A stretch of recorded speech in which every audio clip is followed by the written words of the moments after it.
Hi guys! For today's video nga po ay mag-marinate po tayo ng bangus. Ayan nga po at pagkahugas nga po niyan ay binabad na po ng aking asawa sa asin at nilagyan niya ng pamintang durog at yung ginayat na bawang. Wow! Mas maraming bawang nga guys ay mas masarap. Ayan lang guys. Paulit-ulit lang po yung gagawin sa ibang mga bangus. Ganon din po yung mga ilalagay niya. Yes! Tatlong bangus nga lang yan guys na aming imamarinate dahil tatlo lang naman po kami dito sa aming bahay.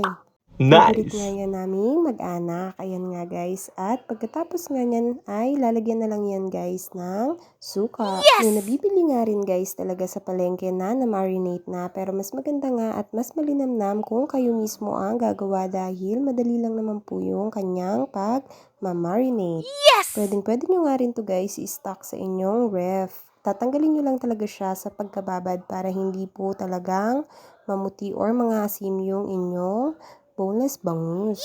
Kami nga guys ay talagang nagbababad na lang talaga nito at inaahon na lang siya sa pagkababad para mas matagal siyang ma-preserve sa ref. Yes! Pangit din kasi siya guys pag nakababad lang talaga at ilalagay mo lang doon sa ref. Dapat aahawin nyo talaga. Ayan nga at nilalagay na yung suka. Silver Swan nga yung gamit naming suka. Yan talaga yung ginagamit namin dahil mas masarap. Ayan Wow! lang guys. Thank you for watching. God bless!